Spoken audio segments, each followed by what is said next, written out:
देखिए, दुनिया को जो पेगासस से सबसे बड़ा नुकसान है वो उसको कोई नहीं जानता। अच्छा। सबसे बड़ा नुकसान ये है कि पेगासस की वजह से अचानक ही एक दिन में पूरी दुनिया जो है खत्म हो सकती है। जिन देशों में भ्रष्टाचार है, जिन देशों के शासनाध्यक्ष या जहाँ की ब्यूरोक्रेसी या जहाँ के लोग आतन और इरातन करप्शन में लगे रहते हैं, हिंदुस्तान उसमें एक बड़ा देश है, पाकिस्तान एक बड़ा देश है, यहाँ पर जो है भ्रष्टाचार जो है बहुत उच्च गति से हर तरह से चलता है। अभी तक आपने देखा होगा पूरे देश में तो और दुनिया में हंगामा है, लेकिन अमेरिका इस मामले में चुप है। हाँ। अमेरिका ने इस बारे में कुछ नहीं बोला, क्योंकि अमेरिका जो है इसमें साइलेंट पार्टनर है और जो मास्क है, जो फेस है दिखाने के लिए, वो इजराइल है। तो ऐसी हालत में जो है हमारी सरकार जो है, मोदी सरकार अगर इस बात से इनकार करती है कि भाई हमने जो है हमारे यहाँ पेगासस की कोई जासूसी नहीं हो रही, तो एक बड़ा झूठ है। इससे बड़ा झूठ धरती पर नहीं हो सकता। नमस्कार, आदाब दोस्तों, हिंद वॉइस में आपका स्वागत है। मैं हूं इकराम, हमारे साथ हैं एडवोकेट रविंद्र कुमार जी। फिर से बात करते हैं एक बार फिर पेगासस सॉफ्टवेयर के बारे में। अभी तक सिर्फ आपने ये सुना कि इससे आम आदमी को क्या नुकसान हो सकता है, हमारे देश को क्या नुकसान हो सकता है, स्टूडेंट को क्या नुकसान होता है, नेताओं को क्या नुकसान हो रहा है, वो सारी चीज़ें पे बात हुई। लेकिन इसका दुनिया में सबसे बड़ा नुकसान क्या है, आज मैं उस पर बात करने आया हूँ। मेरे कई सारे सवाल हैं। सर पहला सवाल यही है, इससे दुनिया को सबसे बड़ा नुकसान क्या है? देखिए, दुनिया को जो पेगासस से सबसे बड़ा नुकसान है वो उसको कोई नहीं जानता। अच्छा। सबसे बड़ा नुकसान ये है कि पेगासस की वजह से अचानक ही एक दिन में पूरी दुनिया जो खत्म हो सकती है। कैसे सर? कैसे? इसलिए क्योंकि पेगासस जो है आपके मोबाइल को, एंड्रॉयड को, आपके ईमेल को, आपकी हर चीज़ को हैक कर सकता है। अच्छा। और हैक कर ही नहीं कर सकता बल्कि उसे ऑपरेट भी कर सकता है। जी। अब मैं आपको एक दृश्य याद दिलाना चाहता हूँ। आप जब भी देखेंगे कि अमेरिका के राष्ट्रपति जा रहे हैं तो उनके साथ साथ एक आदमी जाता है जिसके पास ब्रीफकेस होता है, जिसमें एटॉमिक बटन होता है।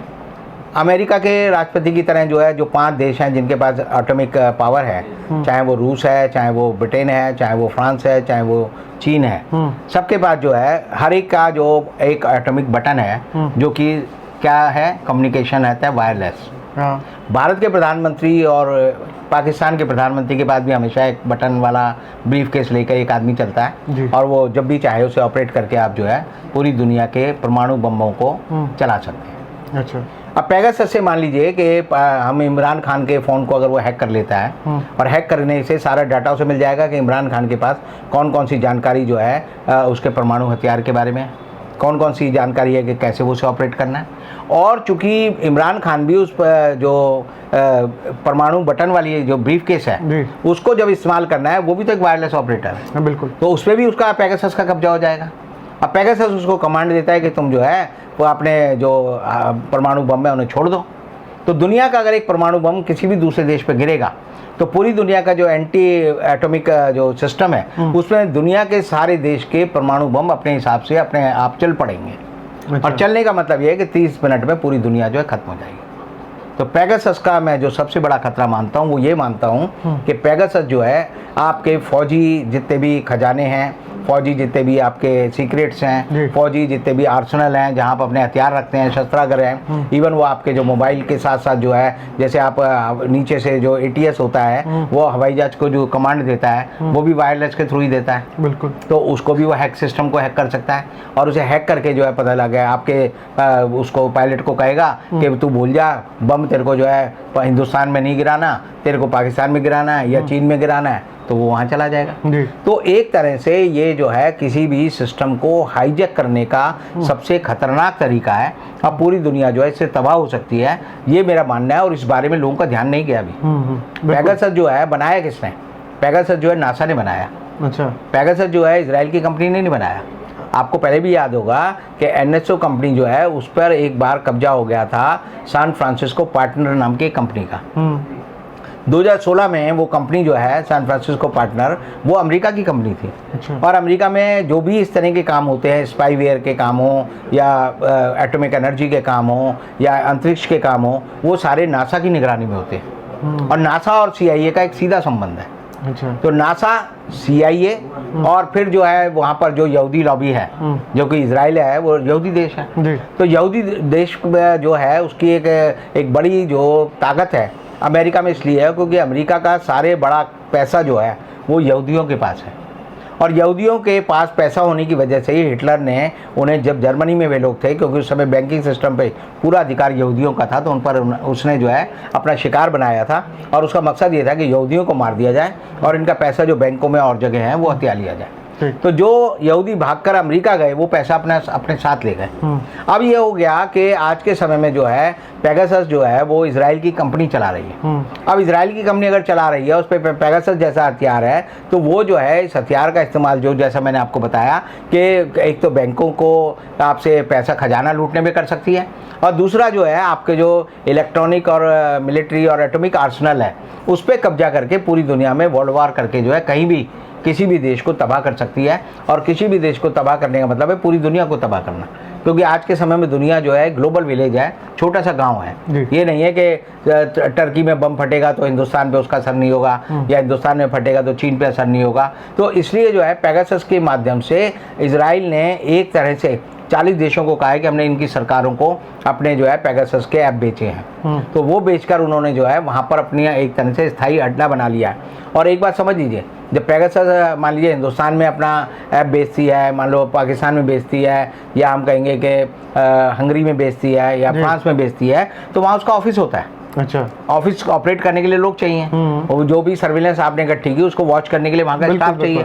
तो एक तरह से उसका ऑफिस पूरी दुनिया के 40 देशों में है। और 40 देशों में होने का मतलब समझिए कि जिन देशों में भ्रष्टाचार है, जिन देशों के शासनाध्यक्ष या जहाँ की ब्यूरोक्रेसी या जहाँ के लोग आतन और इरातन करप्शन में लगे रहते हैं, हिंदुस्तान उसमें एक बड़ा देश है, पाकिस्तान एक बड़ा देश है, यहाँ पर जो है भ्रष्टाचार जो है बहुत उच्च गति से हर तरह से चलता है। एक तरह से आप समझिए कि 40 देशों में अपना ऑफिस खोलकर इजराइल ने जो है पेगासस के माध्यम से उन देशों के इंटेलेक्चुअल बैंक पर कब्जा कर लिया। क्योंकि इंटेलेक्चुअल बैंक क्या है, आप जो है जब भी कोई भी कंपनी अपना रिसर्च करती है, कोई भी नई चीज क्रिएट करती है, तो उसके फार्मूले जो है कंप्यूटर में सेव होते हैं। बिल्कुल। आज के समय में आप समझिए कि परमाणु बम बनाने के लिए भी आपको जो है एक्सप्लोजन करने की जरूरत नहीं है, जमीन पे जाके एक्सप्लोजन करने की जरूरत नहीं। कंप्यूटर में सिर्फ एनालिसिस को लेकर आप जो है अगर उसको एनालाइज करते हैं और उसे वहां पर जो है आप जो है एक्सप्लोजन कर सकते हैं, और सारा जो डाटा इकट्ठा होता है, अल्टीमेटली डाटा जो है वो हर चीज का डाटा जो है कंप्यूटर में सेव होगा। बिल्कुल। और पेगासस की पहुंच उस तक है, तो हर किस्म का डाटा, चाहे वो आपका रिसर्च का डाटा हो, चाहे आपका मेडिकल साइंस का डाटा हो, या आपने कोई नई चीज बनाई है, क्रिएट की है, उसका डाटा हो, सब जो है पेगासस की निगरानी में। और पेगासस को इसलिए अभी तक आपने देखा होगा पूरे देश में तो और दुनिया में हंगामा है, लेकिन अमेरिका इस मामले में चुप है। अमेरिका ने इस बारे में कुछ नहीं बोला, क्योंकि अमेरिका जो है इसमें साइलेंट पार्टनर है, और जो मास्क है, जो फेस है दिखाने के लिए, वो इजराइल है। तो इजराइल और अमेरिका मिलकर जो है ये काम कर रहे हैं। और हमारी सरकार जो है वो, जो कि झूठ बोलने में हमेशा कामयाब रहती है, वो हमेशा कह देती है कि भाई हमने नहीं किया। जैसे मैंने आपको पहले ही बताया, तो मुझे लगता है कि एक पुराना किस्सा मुझे याद आ रहा है। एक आदमी था, बड़ा झूठ बोलता था, तो उसे एक अदालत में बयान देना था, तो उसके वकील ने उसे समझाया कि तुम हर चीज़ से इनकार कर देना। अच्छा, उसने ठीक है जी। तो मुकदमा ये था कि उसने किसी आदमी से 20,000 रुपये उधार लिए थे, तो ये आया कि भाई तुमने रामस्वरूप से 20,000 रुपये उधार लिए। उसने कहा नहीं लिए। तो उसे याद दिलाने के लिए वकील ने कहा कि तुमने जो है रामस्वरूप से, जो गांव के बाहर तालाब है, वहाँ पर 20,000 रुपये उधार लिए थे। अच्छा। उसने कहा हमारे गाँव में तालाब ही नहीं है। उसने कहा गाँव का जो तालाब है वो पूर्व दिशा में है। उसने कहा हमारे गाँव में पूर्व दिशा ही नहीं है। तो जब आदमी झूठ बोलता है तो उसके साथ लॉजिक नहीं होता, वो जो है झूठ बोले जाता है। इसी तरह आप देखेंगे हिंदुस्तान के सारे मंत्री जो है झूठ बोलने में आ जाते हैं। सिर्फ रविशंकर एक जो है बड़े समझदार और ईमानदार मुझे लगा कि मंत्री हैं, उन्होंने कहा कि 45 देश जो है पूरी दुनिया में पेगासस के माध्यम से जासूसी कर रहे हैं, तो अगर हमने कर लिया तो क्या बुरा कर लिया। तो ये वैसे ही तर्क है कि जैसे कोई आदमी कहे कि पूरे मोहल्ले में जो है अगर वैश्यावृत्ति हो रही है, तो मैंने अगर वैश्यावृत्ति कर ली तो क्या बुरा किया। लेकिन चोर कौन है जो पकड़ा जाए। बिल्कुल। भारत सरकार जो है इस बारे में पकड़ी गई है, और पकड़ी गई है तो उसमें हिंदुस्तान में अभी तक ये मुद्दा नहीं बना है। लोग बड़ी आश्चर्य करते हैं कि जो पेगासस की जासूसी का मुद्दा है सिर्फ पार्लियामेंट में चल रहा है, अखबारों में आ रहा है, बाकी तो पब्लिक का मुद्दा बना नहीं। तो आप ये समझ लीजिए कि लोगों की जो सहनशीलता है वो ही बताती है कि आपके देश में, समाज में कितना अपराध हो सकता है। अच्छा। जैसे आप यूरोप जाएंगे या ब्रिटेन जाएंगे या और दूसरे देशों में जाएंगे जिन्हें हम सभ्य देश कहते हैं, वहाँ अगर आप गलत रेड लाइट पे, सड़क पे अपनी गाड़ी को जो है जंप करते हैं तो उसको अपराध माना जाता है, क्योंकि उनकी सहनशीलता का स्तर जो है नीचा है। वो ये मानते हैं कि सहनशीलता जो है, अगर हमने एक आदमी को रेड लाइट जंप करने की इजाजत दे दी तो ये कल को दूसरे कानून भी तोड़ सकता है और बड़ा कानून तोड़कर जो है समाज के लिए खतरा परेशानी पैदा कर सकता है। अब हमारे यहाँ कहते हैं जी रेड लाइट का मतलब ही क्या है, रेड लाइट तो होती ही जंप करने के लिए। तो इसी बारे में मैं एक बार एक देश में गया तो वहाँ मैंने देखा कि वहाँ पर सड़क पर जो है, सड़क और फुटपाथ के बीच में जो है अंतर जो था वो मुश्किल से 2 इंच का था। अच्छा।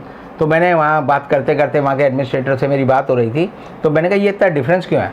कहते आपके यहाँ कितना होता है? मैंने कहा हमारे यहाँ तो पहले वो 6 इंच का बनाते हैं, फिर 1 फीट का कर देते हैं, कई बार 2.5 फीट का कर देते हैं कि गाड़ी जो है अगर टकराए तो वो जो है टकराएगी जरूर, उसका बम्पर और बोनट वगैरह टूट जरूर जाएगा। अच्छा। तो उसने कहा कि ये जो पैमाना है फुटपाथ का कितना ऊंचा है, ये आपकी अकल से जुड़ा है। अच्छा। अगर आपकी अकल शार्प है तो आप जो है 1 इंच का अपना रखेंगे, क्योंकि चालक को पता चल जाएगा भाई मैं इस लाइन को वॉयलेट नहीं करना मुझे। और अगर आपका आदमी का दिमाग जो है मोटा है, 2.5 फीट मोटा है, तो आप 2.5 फीट आपको बनाना पड़ेगा, ताकि आपको उसे जबरदस्ती रोकना पड़ेगा कि भाई इस पे चढ़ना नहीं है, ये जो है फुटपाथ है लोगों के चलने के लिए। तो हिंदुस्तान की हालत जो है आप देखेंगे कि हर फुटपाथ को हम ये समझते हैं कि जो दुकानदार है उसको कब्जा करना है, हम ये समझते हैं कि फुटपाथ जो है उस पर फेरी वाले को कब्जा करना है, हम ये समझते हैं कि फुटपाथ है तो जो आदमी सड़क के किनारे जो है कोई सामान बेचा उसको कब्जा करना है। और इसीलिए हिंदुस्तान में फुटपाथ की कंसेप्ट नहीं है। आप करोल बाग चले जाएंगे फुटपाथ नजर नहीं आएगा, आपको सड़क पे चलना पड़ेगा। तो ये जो मोटा स्तर सरकारों ने 70 साल में बनाया है, अब भारतीय जनता पार्टी की सरकार के टाइम में सीधा साधा है कि कहीं भी आपको अगर कोई कानून तोड़ना है तो आप जो है भगवा झंडा लहरा लो, भगवा कपड़े पहन लो, भगवा गमछा डाल लो और समझो जी आप कानून से ऊपर हो गए हैं।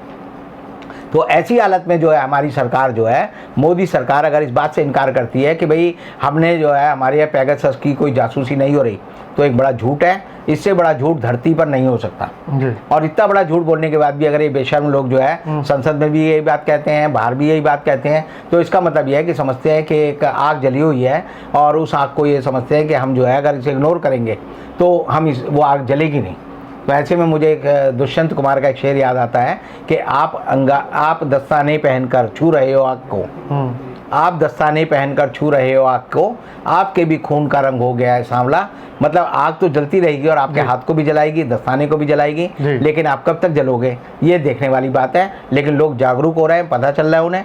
और मैं आपको जैसे कहा कि दुनिया के खत्म होने का खतरा जो है पेगासस की वजह से है। अगर इस पर यूएनओ ने रोक नहीं लगाई तो इसकी जांच जो है यूएनओ को करनी चाहिए, क्योंकि परमाणु आर्सेनल जो है, परमाणु शस्त्रागार जो है वो पूरी दुनिया के लिए खतरा है। और इसकी जांच कोई हिंदुस्तान की एजेंसी को नहीं करनी चाहिए, इसकी जांच यूएनओ को करनी चाहिए। और यूएनओ की भी स्टैंडिंग जो स्थायी समिति है उसको करनी चाहिए, क्योंकि ये जो है किसी भी देश के परमाणु हथियारों पर कब्जा करने का सबसे आसान इरादा करने वाली चीज है। और अगर पेगासस किसी भी आतंकवादी समूह के हाथ लग जाता है, चाहे मैं कहूँ कि तालिबान के हाथ लगे या किसी और देश के हाथ लगे, तो वो जो है दूसरे देश के आर्सेनल पर कब्जा कर सकता है, उसके वायुयानों पर कब्जा कर सकता है, उसके कंप्यूटर पर कब्जा कर सकता है और पूरी दुनिया को पैलेराइज कर सकता है। इवन दुनिया में जो जितने भी चीज़ें जो मशीन हैं जो कंप्यूटर से ऑपरेट होती हैं, चाहे हमारा इलेक्ट्रिसिटी सिस्टम हो, वाटर सिस्टम हो, चाहे हमारी जो है करेंसी हो, सबको जो है बर्बाद कर सकता है। इसे यूएनओ को इस बारे में कदम उठाना चाहिए